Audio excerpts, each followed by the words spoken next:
So let's keep moving down the list. Seeing as we have QB number 1, and with Jacoby Brissett, we got our presumable backup. We have our practice squad guy and Jake Fromm, right? And he on the practice squad. Yeah. Obviously, he's probably not a great guy, but probably not going to see the light of day of the field. Where are you thinking in this? Like, where would you go in this? Before we even talk about names, what is it that you're looking for? I mean, he's most likely going to be your bench guy. He's most likely going to sit behind, 1 and 2, at least for now.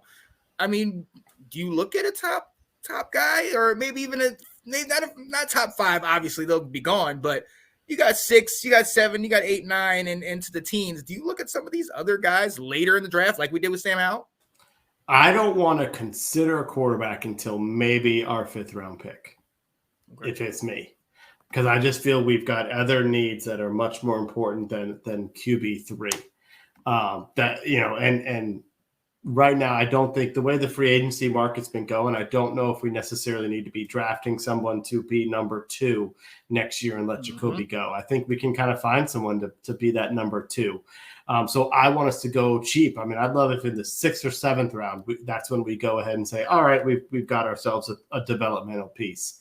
And there's only, and I'll be honest, because of that mentality that I have, I've spent very little time looking at these quarterbacks, because the other guys outside of the top 4, when you get to Hendon Hookers and stuff, I'm not paying attention to. The dude McKee, I think, out of Stanford. Yeah. If they're going to go earlier, then I'm not paying attention to it. So there's one guy that I would bring in, and the dude is a winner.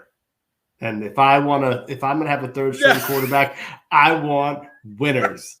And so, Colin and Anthony, are you listening right now? No. Give me Mr. Accountant Stetson Bennett. Oh, God. Give me him. Oh, you know what? If I didn't know that there was a SEC bias there, I would really be off. But you know what? I'm going to shock you. I completely agree. Not only does this guy have back-to-back national championships on his resume, in the last 2 years, he's only lost 1 game, albeit he's had studs around him, but you still need a leader in that. Yep. What he showed me this last year, especially in that Tennessee game, and knowing all the stuff that came before where they were calling him in the middle of the night and everything, and then you see him running that first touchdown and sit there with the phones and just hang that up like that. Woo! That's some moxie. That's some toughness. And then he gets the job done. The job done, but he's 25. Like he's older. You know what I mean? Like, I'm not drafting him to be my future starter. No. That's a good thing. No, I'm saying that. Okay. Because he's not a young guy that you have to sit here and be like, okay, we got to develop your skill, but we also have to develop your maturity. Yes. You know what I mean? I think he's a guy that he's been around championships. He's been around, top players, top coaches, and he's seen kind of the way to maintain and carry yourself. And then coming into the league, being an older guy, oh yeah, he's not going to be going for all this stuff that right out of college. I'm 21, 22. Hey, I'm going to spend all these millions on a house. He's going to sit here and try to stay close to home. I'm assuming this. Anthony and Colin, correct me if I'm wrong, but he's going to be a humble guy because he started off as a 3rd string guy. He had to go to a JUCO and then come back. Like, he was not the guy, and he's always been told he wasn't the guy. So yeah, I love that. I absolutely love that. For me, I've been watching UCLA last couple of years, and I have a heart for quarterbacks that are mobile, that are nimble on their feet.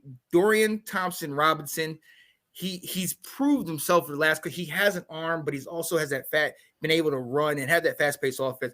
If I'm going for a number 3, if I'm going for somebody that most likely won't see the field unless guys get hurt, I kind of want somebody that's kind of fleet of foot.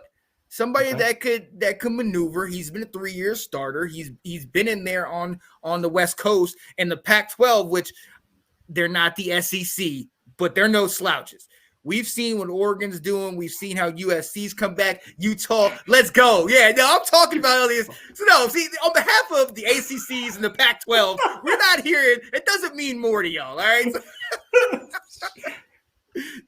But I like I like what he brings to the table. Now he does have that RG3 size where he's 6 whatever and like 200 pounds. Yeah. So he could potentially be brittle, but I'm not expecting him to see the field. I if it gets to that point where he's coming on the field, we have an issue. So I want somebody like him for his potential, what he could be. Learn the system, stay a couple years. If Sam Howell doesn't work, and Brissett obviously is only on the 1 year, maybe we can mold him. And now he's coming in on the same year that Bieniemy's coming in.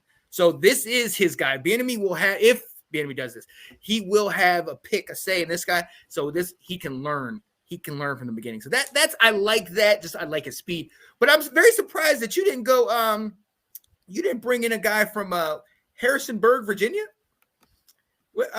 Your quarterback, Todd Centeio. Teddy. What? Yeah. No. Yeah, man. Give me Tyson Bagent from Shepherd. No. we need clipboard holders, okay? Bring in these guys locally. Have them hold the clipboard. All right? Let's do it. We all know we're just waiting for Drake May in a couple years, so let's go. It's gonna be all Carolina. Right. No, actually, I have heard some people talk about DTR. Right? Did I say that right? Yeah, DTR. Yep. My thing with him has always been, and maybe I can't be blaming him on it. It's like him and UCLA get hyped at the beginning of the year. Very true. And then by the end of the season, I'm like, well, where are you? What happened there? And so that's where I was like, what, but I think the potential has always been, the talk about him is just like you said, you listed the what his physical abilities. And so, for like a 6th or 7th round pick, absolutely. He has that, heck, if we're going to get a guy like Colt Brennan, why not go after someone like that? Exactly. Yeah, exactly. Now I will say there's one other guy that I specifically want him to be Mr. Irrelevant if we get him.